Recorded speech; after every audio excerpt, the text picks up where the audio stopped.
Welcome to UCC classes. Good morning all of you. आप सभी लोगों को आपके अपने यूट्यूब चैनल यूसीसी क्लासेस पर स्वागत है।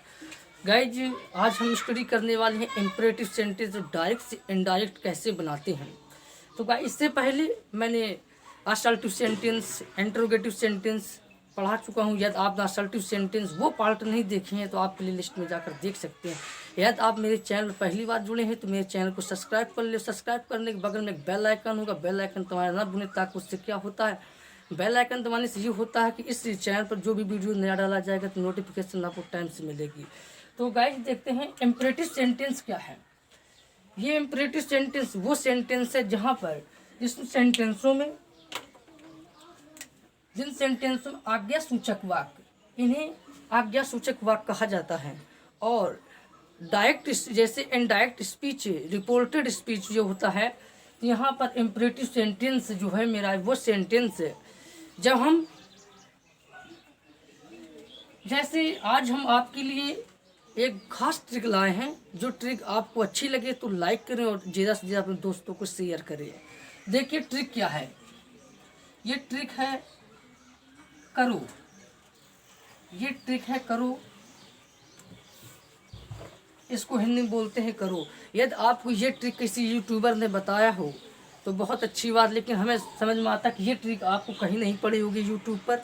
और आज मैं बहुत ही बड़ी वर्क हार्ड, बड़ी कठिन परिश्रम करने के बाद मैं ये ट्रिक बना कर लाया हूँ। दोस्तों, तो इसको ज़्यादा से ज़्यादा लाइक करें और अपने दोस्तों को शेयर करें ताकि उनको भी मौका मिल सके पढ़ने के लिए।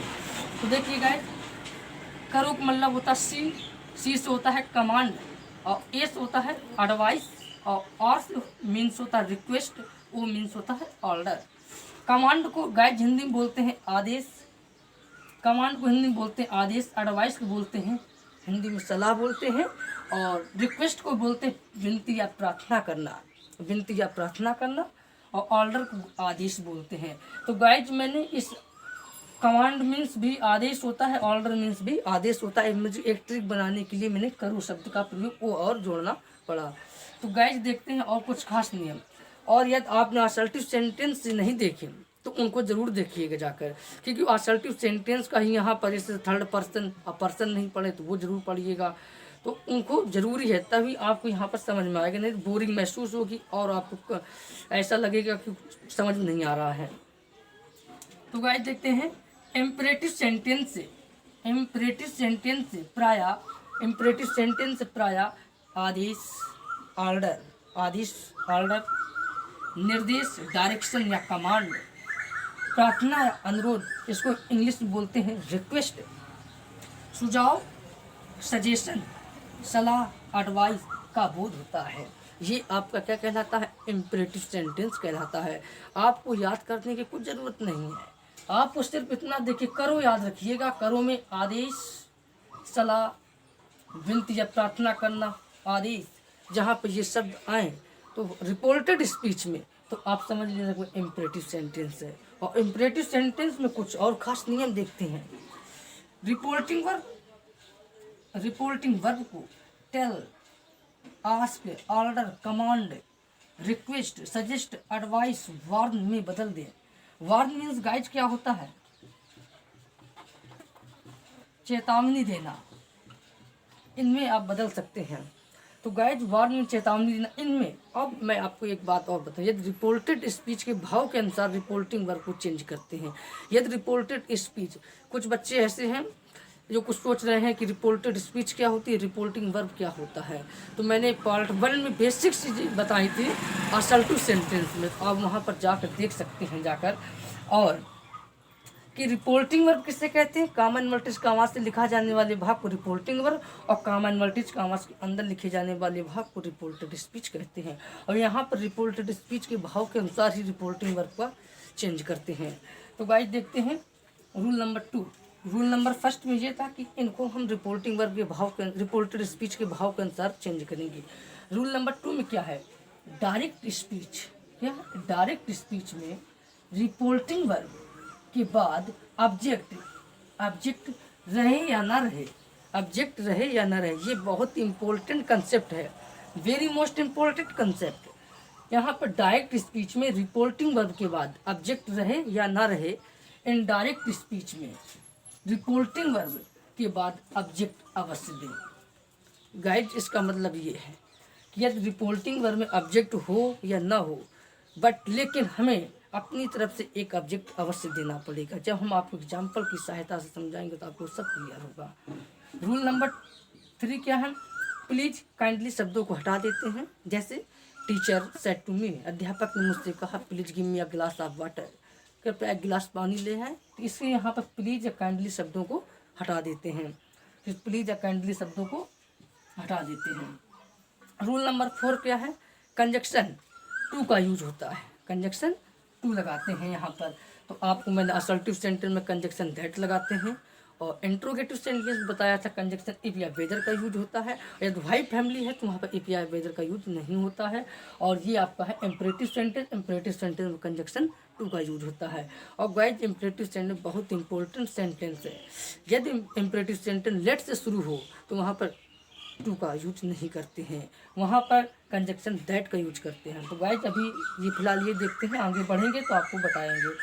यदि नेगेटिव सेंटेंस डू नॉट, यदि नेगेटिव सेंटेंस में डू नॉट को हटाकर, या डू नॉट हो या डू नॉट को हटाकर नॉट टू का यूज करते हैं।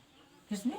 नॉट टू का। जैसे my mother said to me, माता ने मुझसे कहा डोंट मेक नॉइस, शोर मत मचाओ, या do not make a noise, शोर मत मचाओ। तो डू नॉट को हटाकर नॉट टू का प्रयोग करते हैं।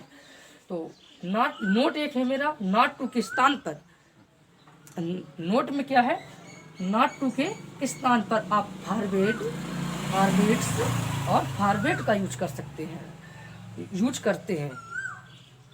क्योंकि बिकॉज फॉरवर्ड, फॉरवर्ड के साथ,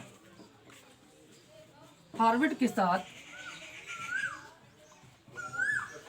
नॉट टू का यूज नहीं होता है। गाइज ये बात आपको याद रखना कि फॉरवर्ड स्वयं नेगेटिव होते हैं, इसीलिए यहाँ पर नॉट टू का यूज नहीं होगा। और बट फॉरवर्ड स्वयं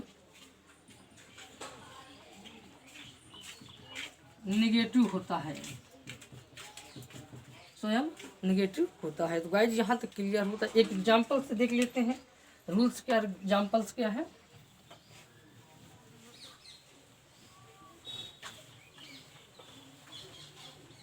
एग्जाम्पल्स में दिया गया डायरेक्ट है, my mother said to me, common voltage का मान।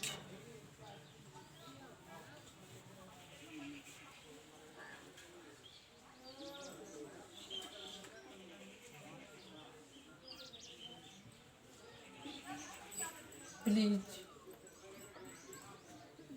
गिव मी ए गिलास ऑफ वाटर। ये एग्जाम्पल का दिया गया है। My mother said to me common voltage का आज, my mother said to me common voltage का, please give me a glass of water. Guys reporting work Hindi देख लेते हैं क्या होती है इनडायरेक्ट बनाते समय। My mother said to me, मेरी माँ ने मुझसे कहा please give me a glass of water, कृपया एक गिलास पानी दे दो। कितने? एक गिलास पानी दे दो। तो अब गाइज आपको ज्ञात होना चाहिए कि प्लीज गिव मी गिलास ऑफ वाटर, इस सेंटेंस से रिक्वेस्ट, प्रार्थना, विनती का भाव उत्पन्न हो रहा है। तो जब ऐसे सेंटेंस में रिक्वेस्ट और आपने पढ़ा अभी कि प्लीज वाले शब्दों को हटा देते, तो पहले गाइज देखते हैं माय मदर। अब इस रिपोर्टेड स्पीच के भाव के अनुसार हम रिपोर्टिंग वर्ब के चेंज करेंगे। तो यहाँ पर उत्पन्न भाव क्या निकल रहा है? Please give me glass of water, कृपया एक गिलास पानी दे दो। तो यहाँ पर विनती या प्रार्थना कर रही है, कोई माँ मुझसे प्रार्थना कर रही बेटा एक गिलास पानी दे दो। तो यहाँ पर हम क्या करेंगे? रिक्वेस्ट लगाएंगे, रिक्वेस्टेड, रिक्वेस्टेड लगा देंगे, क्योंकि गाइस सैड लगा है, रिक्वेस्टेड लगा देंगे। और मैं लिख दिया अब कॉमन वर्टिज का मास कोटा के कंजक्शन जेड लगा दिया। अब प्लीज वाले शब्दों को हम क्या कर देंगे? इन शब्दों को हटा देंगे। अब यहाँ पर गिव लिखा है तो मैंने गिव लिख दिया, और ये फर्स्ट पर्सन मिला रिपोर्टिंग वर्ब के सब्जेक्ट कौन सा, तो यहाँ पर हर आ जाएगा, her a glass of water. ऐसे सेंटेंस आपको guys clear, my mother requested me to give her a glass of water. जैसे गाइस एक सेंटेंस और है, डायरेक्ट में लेते हैं, the teacher said to me, comma inverted commas, sit down, comma inverted commas के लिए। अध्यापक ने मुझसे कहा सिट डाउन, बैठ जाओ। देखिए टीचर है, टीचर कोई बच्चों से कहेगा, मुझसे कहेगा तो आदेश ही देगा, क्योंकि टीचर हमसे बड़े हैं पद में, ठीक है। तो यहाँ पर आदेश की बात चल रही है, तो यहाँ पर हम इनडायरेक्ट कैसे बनाएंगे, द टीचर। अब ये आपका है रिपोर्टेड स्पीच, रिपोर्टेड स्पीच का भाव क्या उत्पन्न कर रहा है कि यहाँ पर आदेश है, क्या है, आदेश या कमांड निकल रहा है। तो यहाँ पर हम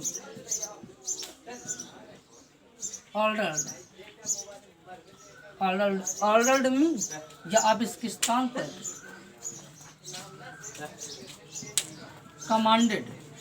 कमांडेड का भी यूज कर सकते हैं, कोई बड़ी बात नहीं। ऑर्डर मीन्स भी आदेश होता है और कमांड मीन्स भी आदेश होता है। तो द टीचर ऑर्डर्ड मी या द टीचर कमांड मी।